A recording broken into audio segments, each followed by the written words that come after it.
प्रार्थना मंदिर के महंत यति नरसिम्हानंद के विवादित बयान के बाद प्रदेश के कई जिलों में तनाव बढ़ गया।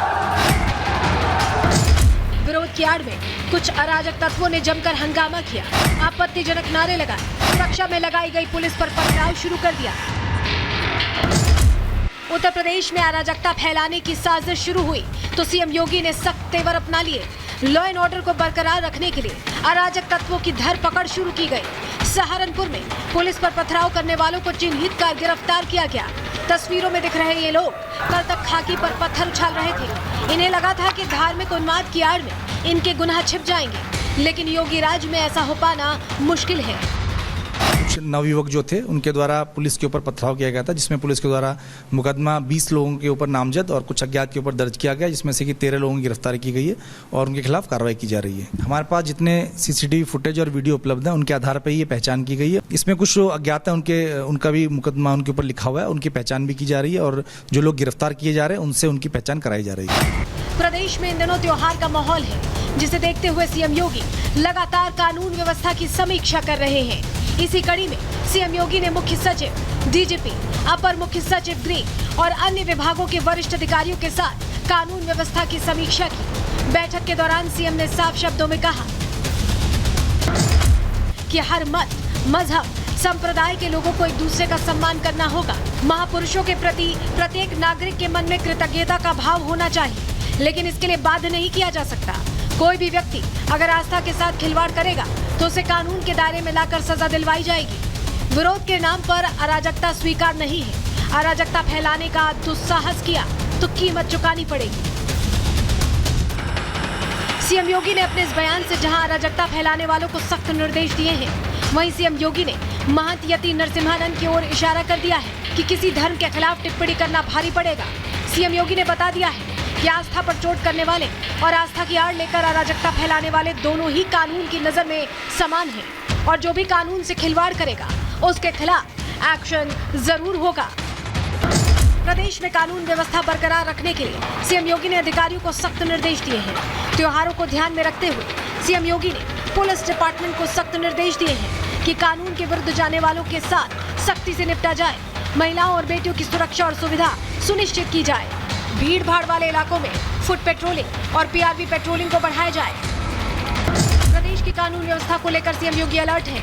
यही वजह है कि प्रदेश को अशांत करने की साजिश रचने वाले कानून तोड़ते ही सलाखों के पीछे पहुंच रहे। Bureau report, Republic Bharat. और चलिए आगे बढ़ते हैं, अगले सेगमेंट का रुख कर लेते हैं, जहां आपको बताएं कि वॉर जोन में अभी हलचल बहुत तेज है, क्योंकि आज 7 अक्टूबर है। एक साल पहले इसी 7 अक्टूबर को सब कुछ बदल गया था। युद्ध की शुरुआत हुई थी। ईरान कैसे जवाब देने वाला है, अब बात इसकी करेंगे।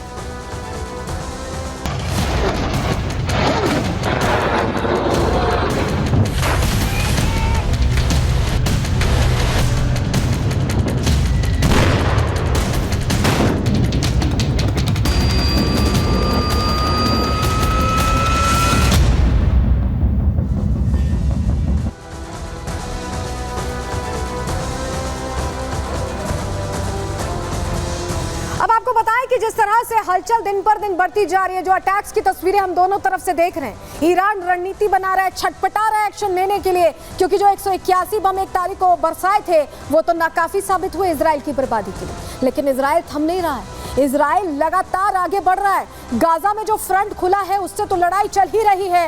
लेबनान में भी धीरे धीरे करके इजराइल आगे बढ़ता जा रहा है और ईरान को भी आंखें दिखा रहा है।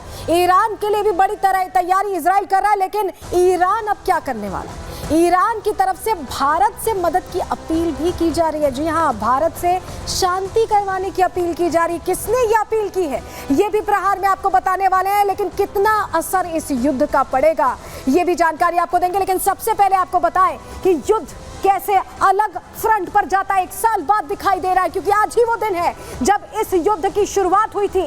7 अक्टूबर 2023 को हमास ने बड़ा अटैक किया था, वो भी ईरान के दम पर किया था। और तस्वीर देखिए, अब इजराइल में हाइफा में अटैक किया गया है। हिजबुल्लाह ने ये रॉकेट्स दागे और पूरा इलाका आप देखिए ध्वस्त हो गया है। 5 रॉकेट्स दागे गए हैं और जो एयर डिफेंस सिस्टम है यहाँ पर काम नहीं कर पाए। तस्वीर आप जो देख रहे हैं, ये रॉकेट अटैक हाइफा इलाके में हुआ है इजराइल पर। और आपको बताएं, ये बिल्कुल करीब है, लेबनान के बिल्कुल करीब है और ऐसे में 5 रॉकेट्स यहाँ बरसाए गए। 7 अक्टूबर को पिछली बार हमास ने हमला किया था और हिजबुल्ला अब वही याद दिलाने की कोशिश कर रहा है कि अटैक्स जारी रहने वाले हैं। लेबनान पर जहां इजराइल एक्शन ले रहा है, वहीं हिजबुल्ला लगातार यहां पर अटैक करता दिखाई दे रहा है। लेकिन एयर डिफेंस सिस्टम आखिर हाइफा में काम क्यों नहीं कर पाया? आयरन डोम की हम बात करते हैं, डेविस की हम बात करते हैं, एरो की बात करते हैं, जो तमाम डिफेंस सिस्टम है वो आखिर हाइफा को क्यों नहीं बचा पाए? ये बड़ा सवाल है। इसी सवाल का जवाब देने की आपको कोशिश कर रहे हैं। इजराइल पर हमास हमले के 1 साल पूरे हो गए। 1 साल होते ही फिर से इजराइल पर अटैक। तस्वीर हमने आपको दिखाई, हिजबुल्ला लड़ाकों ने फिर से हमला किया है और Israeli air defence system fail हुआ है क्योंकि अटैक हो गया। तबाही की तस्वीर आई है। हाइफा शहर पर हिजबुल्ला के रॉकेट्स बरसे और 5 रॉकेट्स हैं जो हाइफा शहर पर गिरे। तस्वीर हमने आपको दिखाई जो अपने आप में बता रही है कि नुकसान पहुंचा है। रॉकेट अटैक में एक इजरायली शख्स की मौत की भी खबर है। जी हाँ, ये भी जानकारी मिली है। लेकिन इस बीच बड़ी खबर आपको बताएं, एक और बड़ी खबर वॉर जोन से ही मिल रही है। क्या बताएं, 2023 की घटना का वीडियो आईडीएफ ने जारी कर दिया। 7 अक्टूबर 2023 की घटना का वीडियो जारी किया गया है। कहा गया है कि 1 साल बाद भी इजराइल के लोग उस भयावह मंजर को भूल नहीं पाए। ये जो तस्वीर आप देख रहे हैं, ये इजराइल की तरफ से जारी की गई है क्योंकि 1 साल उस घटना को हो गया है और किस तरह से उस वक्त खून बहाया गया था, बारूद बरसाया गया था, वो तस्वीर जारी कर दी गई है इजराइल की तरफ से, ये बताने के लिए कि वो जो नृशंस हमला है उसे कभी भुलाया नहीं जा सकता। उसका बदला लगातार 1 साल से लिया जा रहा है और आगे भी लिया जाएगा, ये बताने की कोशिश है इजराइल की तरफ से। एक बार आपको सुनवाते हैं किस तरह से इस वीडियो में आप महसूस करिए उस पल को जब ये सब कुछ हुआ था।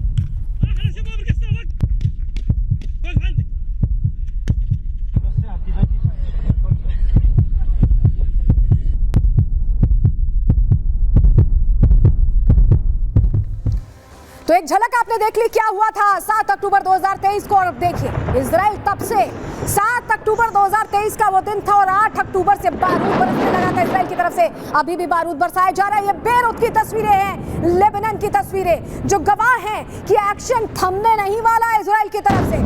साल भर हो गए लेकिन चुन चुन कर अपने दुश्मनों को मौत के घाट उतार रहा है इजराइल। आपको याद है कैसे हिजबुल्ला के 2 चीफ ढेर हो गए और अब जो तीसरा चीफ है वो बनने को कोई राजी नहीं हो रहा क्योंकि डर इतना है, दहशत इतनी है इजराइल की कि इजराइल जहां भी दुश्मन होगा उसे खोजेगा और उसके बाद उसे ठिकाने लगा देगा, जहन्नुम पहुंचा देगा।